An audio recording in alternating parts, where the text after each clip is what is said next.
Anthony D'Angelo here and Dan Sikowski with another episode on the Intrepidus Podcast.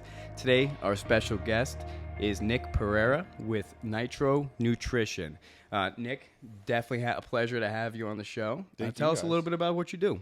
So I own Nitro Nutrition, supplement store in Point Pleasant, and that's basically what I do. I guess the name is pretty self-explanatory, right? So what actually got you into the business? So I've been doing bodybuilding and health and fitness probably since I was like 16, 17. I think I did my first competition.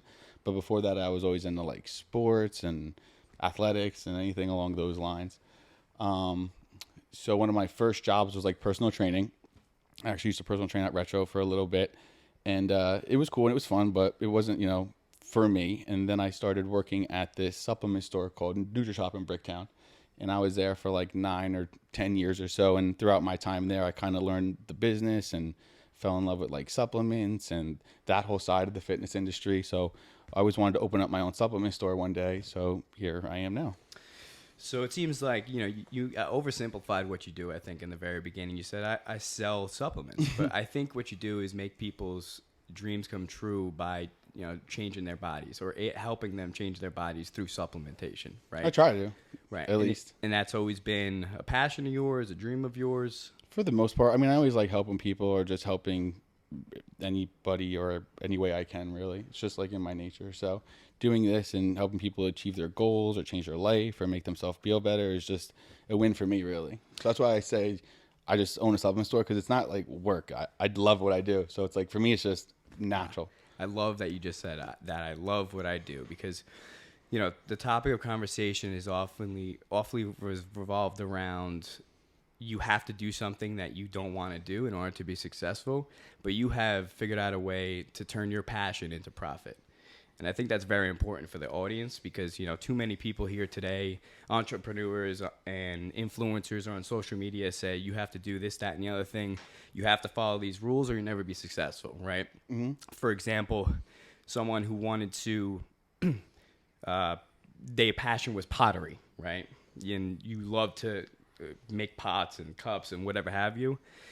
Someone would say, well, that's not profitable. You can't turn that into a business. I would argue that, yeah, of course you can. The other person may say, hey, you can't go ahead and how many pots and pans or cups do you have to sell in order to actually turn this into a business? Mm-hmm. What would be the answer? A shit ton, right? But the true entrepreneur, like yourself, would say, well, instead of doing that, why can't we just have create a class and teach 500 people how to build pots? Right. So I love that you have turned your passion into profit. There's a quote that I heard that helps me do that. It's like, find something you're good at and find a way to make people pay you for it. And if you do that, you'll be successful. And you never work a day in your life. Exactly. So that's what I'm saying. I'm not good at a lot of things. I'm good at some things. This is one of the things I'm good at. So if I can make a living off it, that's fine by me. Let's turn the clock back to maybe like when you were young. Did you play sports? Were you good at any sports? I was good at everything, basically. No, I'm just kidding. I did a lot of sports. What sport did you excel at? Like, what sport was your best?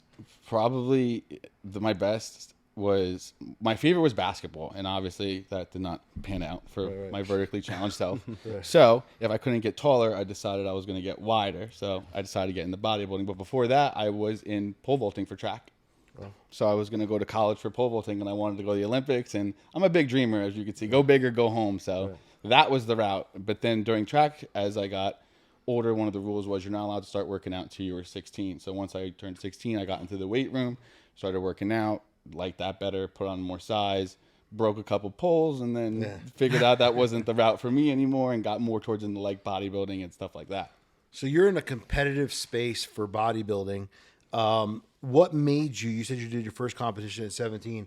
What made you want to go from just, the average person just goes to the gym. They just want to look okay, feel okay. What made you say, you know what, I want to change my body and I want to identify my body into this presence and I want to go out there and show it on stage? So actually, honestly, growing up, I was always like very tiny and like skinny. So I was like front in the line, small kid in class, stuff like that. So I got bullied and picked on a lot. Give me hope, by the way. Yeah, I hope so. I try to give myself hope. So growing up, I got bullied because I was always the small one, hung out with the older kids, got beat up. So once I started working out, putting on size, getting bigger, people started noticing stuff like that. That kind of motivated me more to work out more and just, go to different gyms and stuff like that. So I went to this gym called Pure Focus. Which is more like a bodybuilding gym. Back when I was like 17, one of the trainers approached me and was like, we have a show coming up in a couple weeks. Do you want to compete? I'll help you out. So I was like, all right, sure, let's do it. So he helped me out for free. I started, writing stuff down in my book. I was the kid in high school with the gallon of water, bringing his meals to lunch and stuff. And I did my first competition. I did like a teen class, novice class. I won a couple of those, and then I was hooked. That was it. I was hooked. So bodybuilding, I can see, like, raise your confidence. You said you were young, you were skinny, you were getting bullied, and you started out in the weight room. You built your confidence, and I think that confidence in the bodybuilding space took you into the confidence of where you are today. We were talking earlier before the show, and you talked about how you worked for a supplement company, and like you were just like, I'm done, and literally said, I'm going to open up my own shop. So Intrepidus is about fear. It's a Latin word of fear, and we like to instill in the audience on how you took fear and basically turned it into motivation, how you took fear and turned it into what you have today. So tell us about that fear when you were in that car and you made that phone call and you said, hey, I'm done. And the 1,000 things that went through your mind. Am I going to do this? I'm going to do this. Now I got to do this. How did you overcome that fear? I think it's just my competitive nature. So I'm very competitive I hate losing. And I like to be the best at everything I do, which is like a good and a bad thing because I'm kind of like a sore loser. Yeah. So when I did that, I was like, I have to do this now. If I'm going to do it, I'm going to do it as best as I possibly could, all out. Otherwise, I don't like to have a backup plan, but when I just want to go like all out. Yeah. So that was my whole goal, was to just do everything I learned over the years. Cause at that point I was doing supplements for maybe 10 or 11 years, going through different stores. So I've learned a lot. So at that point I was like, I'm just gonna take everything I learned and put it all into one thing. Now I know, and I have a business, you have a business, Cuts Connect here that does all the promoting for us and video editing has a business, Business sounds awesome in the beginning, right? It absolutely does, Dan. And you see everybody else who has a business. And everyone thinks it's so easy. Now, when you had to set up your mind, you were all about the supplements. You knew how to sell the supplements, explain the supplements. Now you had to get involved in the business side. Getting the bank account set up, getting this set up, getting that set up. Going ahead with the town, getting your partner. You're like, oh man, all the fun stuff, all the stuff that nobody even knows about. So when you were going through that, I mean, that's a big push. That's a big learning curve. Yeah. Paying taxes, doing all that stuff. That's another fun thing you learn as you go. So how did you, I know when all that stuff gets thrown on your plate, you just think, oh, I'm just going to open up a business. I'm just going to open it tomorrow. You go, oh, we have to do this. You have to do this. You have to do this. It doesn't really work that way, actually. Right? Not what I thought. I kind of thought you just, someone gives you the keys and you go. So you had the goal in mind. You said, I'm just going to do it. But when all that stuff started piling on you, did you have the people and the voices in the back, like the friends, the family who said, you know what, man? You should just work for somebody else. Don't open up your own business. You're crazy. What are you doing? Why are you doing that? Go have some security. You could lose everything. You have those people in your life? Luckily, my family is one of my biggest supporters. So that's probably, I wouldn't be here or doing this without them, thankfully. Literally, my mother's at the store right now watching as I'm doing this. So that's pretty much how we run the show. They've helped me from the beginning as far as finding the place, helping me build some of the stuff. My dad and uncles helped build some stuff out. I don't even know where I'm going. I forgot what I was saying. So we were talking about people, the noise, right? So maybe friends, people saying, don't do it. What are you doing? You're crazy. Did you have doubters? Of course, everyone has doubters. I definitely had some doubters. But like I said, my family was more supportive. We're like, if you want to do this, we're going to help you the best of your ability. Luckily, they loaned me some money, which I'm still, paying back instead of having to pay a bank and interest and stuff like that. So they just tried to help me any way possible for me to achieve my dreams. That's what we're big on. If you want something, go for it, pretty much. So you had the support side, right? Yes. I think Anthony was cutting on. What about that non-support side? How about some of your friends? You know, do some of your friends maybe shop, or some of the kids you thought you were your friends shop somewhere else? They don't come to your store. So I did learn that actually, which is interesting. At this point, I mean, I would say I have more acquaintances than like very close friends anymore. But there are some people that I thought growing up and who I was very close with would be very supportive who aren't that supportive. And then there are people who I never thought would be supportive be my number one supporters, Right. which is pretty cool. And you kind of see that as you go too. And then you gravitate more towards supporting those who support you, which is, you know, what I try to do also is support people who support me and carry companies that are local and things like that. Absolutely. Right. I mean, the important part is you start to discover those people. You know, they may be your closest friend at the time, but those are the same people that will come to your shop and say, hey, you can hook me up, Nick? Like, I want, you know, this is your shop. What do you mean you can't give me at cost? You know, but a real friend, a real supporter is going to be the one that's like, hey, no, Nick, I want to pay full price. You're absolutely right. And I noticed that too. There are some people who try to get every discount possible, and there are some people who refuse to take any discounts or any, you know, and that's pretty cool to me. So, and then I try to help a lot of people out. Like I said, if you help me, I try to help you as much as possible. Right. And, you know, those people keep coming back, right? They keep coming back because of you, not because of supplements that you sell, but because of you. Right. And I think that's how you become successful, and that's why you're successful in your space so far. I mean, you literally told us earlier, beginning of the show, before we started recording, that, you know, you gave your 2 weeks notice and didn't have any outlet. You didn't know what to do. You didn't know where you were going to go. And you said, you know what, I'm just going to figure it out. And, you know, you overcame a tremendous amount of fear just by doing those small steps. Yeah. And looking now, I think you're doing really great. I'm glad you think so, because I have no idea what I'm doing. Well, that's hopefully that's the best, right? We're on the right track. Success is usually ignorance on fire. You know, it's the best way, because the more you know, the worse you are. You know, just keep going on that track. That's where I'm at. Yeah. So let's talk about like your bodybuilding world, right? 15 years now you've been doing this. You've seen your body change.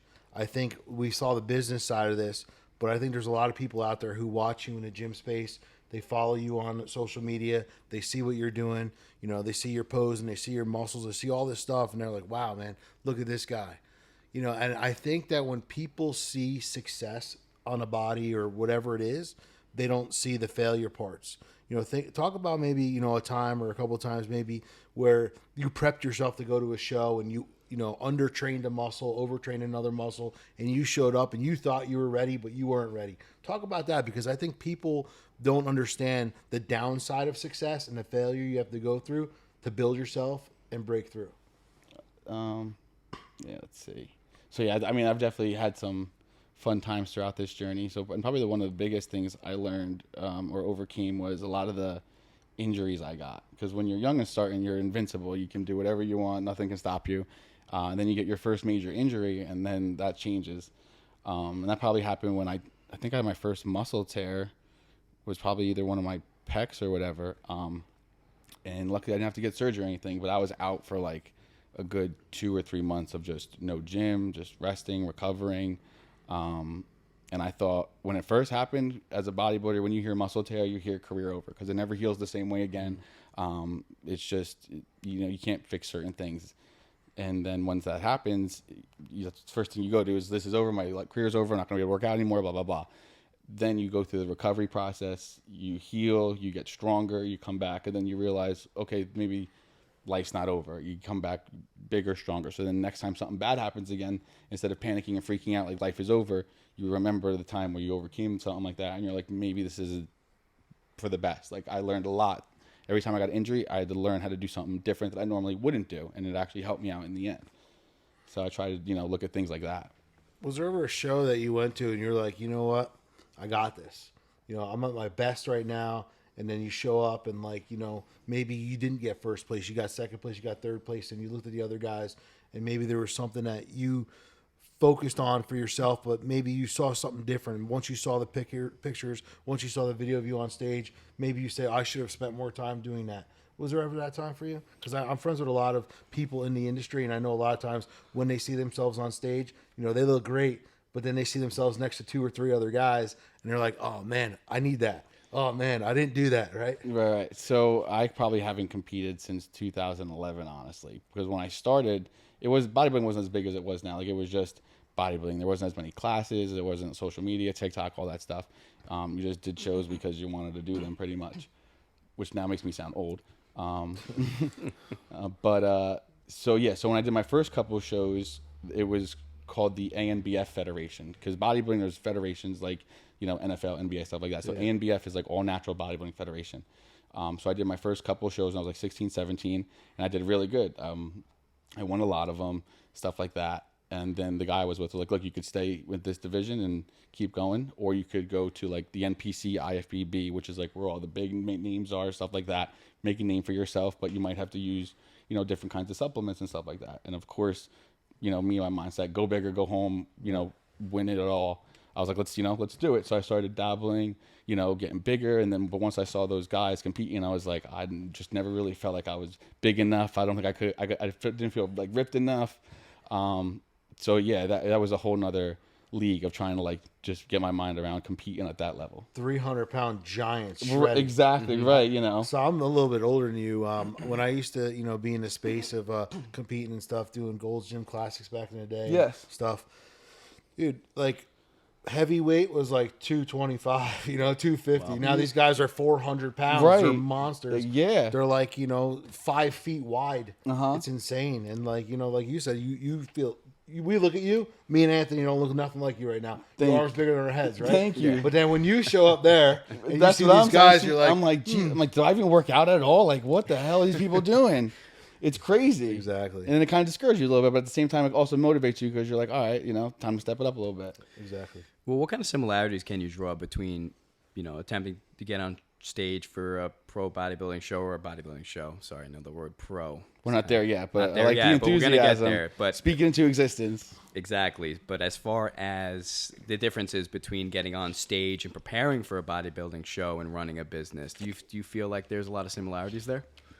Definitely persistence and consistency. That's for sure. Because you're gonna have good days and bad days in both. Days you feel great and days you feel shitty. So as long as you're consistent and persistent and determined, that you can relate that to both of them. Mm-hmm. Right. I think, sometimes I go to the gym, right, and I feel like that was a worthless workout. Like I just wasted an hour and change of my life, right? I feel the same in business. Some days I go into the office, I was like, I didn't get anything complete today, right? So that's where I would draw the similarities as well. What do you, on a day-to-day basis, right now, what is your priority in regards to nitro nutrition? Like, what are you focused on today that separates you from the competition? Always try to do better than yesterday. So as long as I can do better than yesterday or things I've done in the past, that's a win for me. That's, progress, small steps. Okay. So yeah, I just try to make myself better, either whether it's get better products or find, better marketing or, just do anything I can better pretty much. I think that's really important. I think that is something that you lose touch with after a few years of really being in business. You try to shoot for the stars, right? You try to build, maybe in Dan's case, right? You build a mansion and then the next day you try to build a Mick mansion, maybe 10x the size.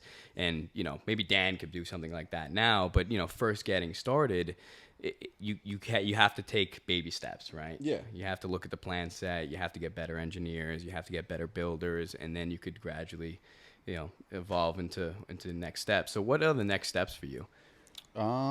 Just basically try and give people the best supplement or fitness experience I can possible, because there's so many different supplement companies and fitness outlets out there people don't even realize, and I only carry some of them.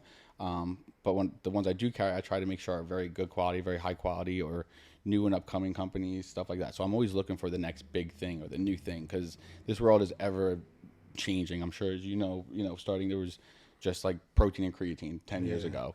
Now they have something make you up, make you down, make you big, make something you small. for every hour. Exactly, yeah. Yeah. And every day they come out with something new. So I'm always looking for what's the new thing, what's the next big thing, new flavor. That's what makes it exciting. There's always something good to look forward to. So I haven't been to your shop, but I that's unfortunate. I've been meaning to come. I just have not been there. I understand. You're a busy guy. No, I will come there, but I've heard a lot about your shop. And what's crazy is I've not been there. People don't know that we're connected, but I've heard about your shop, and I heard about the atmosphere in your shop, the energy in your shop. It's the same thing with Cuts Connect here. You know, like I come to Anthony, you know, once in a while, not too often. My friends come here, my kids come here, and when you hear about Cuts Connect, it's the same way you hear about your shop. The energy, you know, That's cool. people love showing up. You know, people just love to show up, and that's a great place to be. Knowing that, like me on the outside, not being there, just hearing that, knowing that you produce that energy. And, you know, people don't know that I know Anthony here at his shop, and they say, oh, you know, you ever been in that shop? It's so sick. You ever been there? Like, yeah, I was there. I remember when Anthony called me up, he told me he had the idea. I said, go for it. You know what I mean? And like, same thing with you. Like, you went for it. Yeah. You know? Well, I love hearing stuff like that. Stuff like that is what motivates me. That's what I'm saying. When I want to be the best. Like, I want to, you know, hearing people say like, oh my God, he's got the coolest stuff, or he, you know, I got great results going there. That's what I do. That's why I love doing this. It's, you know, if I make money, great. But just hearing like how like cool, you know, the experience I can give people, that's a win for me. So I think some people might misinterpret the best, right? So you said before, I want to be better every day. So you want to be the best version of you. You want to deliver the best Nick, the best nitro nutrition, and you're just making sure that every day you're growing and growing and growing to be in the best part of what you can deliver to the public.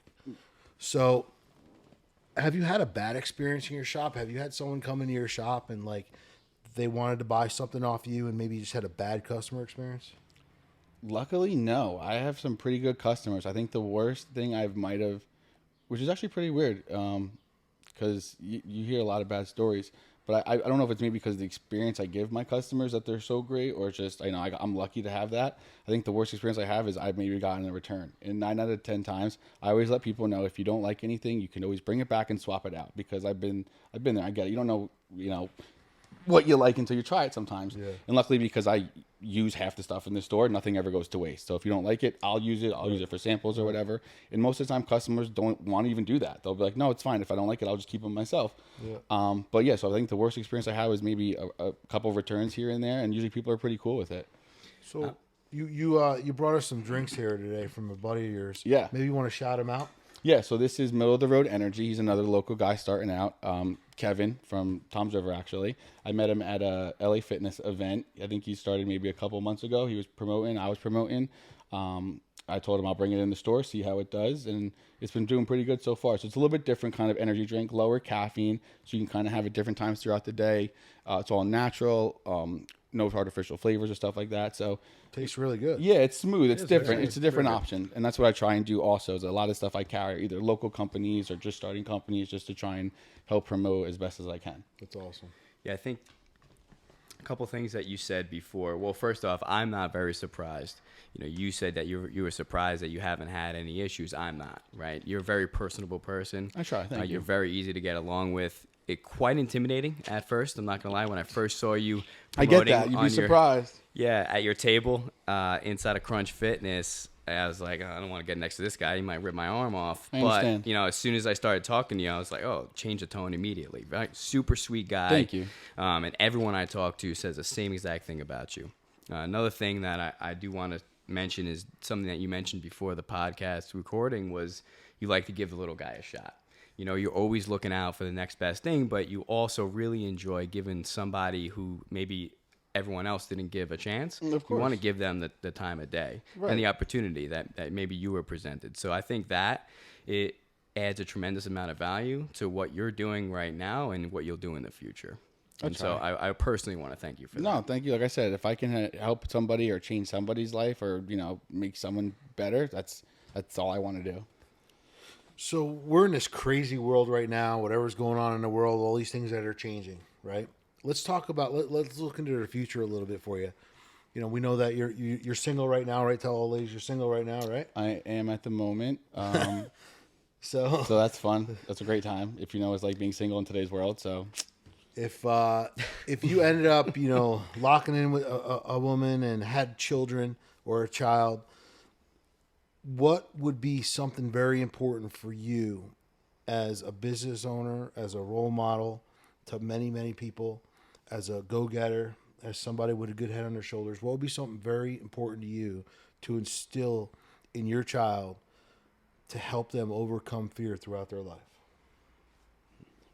Probably just do good and be kind. That's basically it. There's so much negative and hate in the world. If you can just be positive and just try to do your best and help people, I think that'll get you really far. Okay. What would you say to somebody? We always like to conclude the podcast with this. What would you say to somebody who maybe always wanted to have their own business, is sitting on that line, or they're sitting on that line of fear and security versus go after it, security versus go after it? What would you say to that person who wants to take the next step? What kind of advice could you give them? Just go for it, because you're never going to know unless you try. That's another one of my biggest fears, is regret or not knowing. So at least if I try, then I'll know. And if you don't try, then you'll never know. Awesome. Beautiful. Regret. Right, yeah. The worst thing that could ever happen to anyone is Exactly. regret. Because you only get to live once, and and if you do it right, that's all you really need, which is a cliche quote.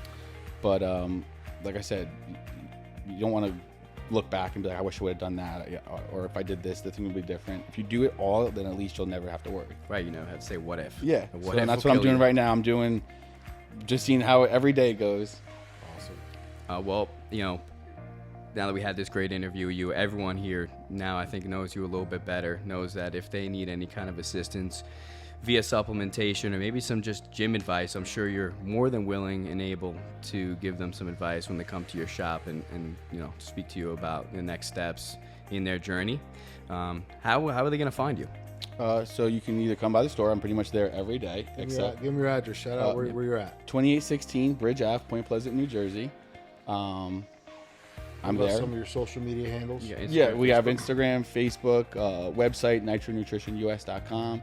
So you can reach out to any of those if you need just any questions in general or just want to contact us, or you can stop by the store anytime. I'm pretty much there every single day, all day. Lucky me.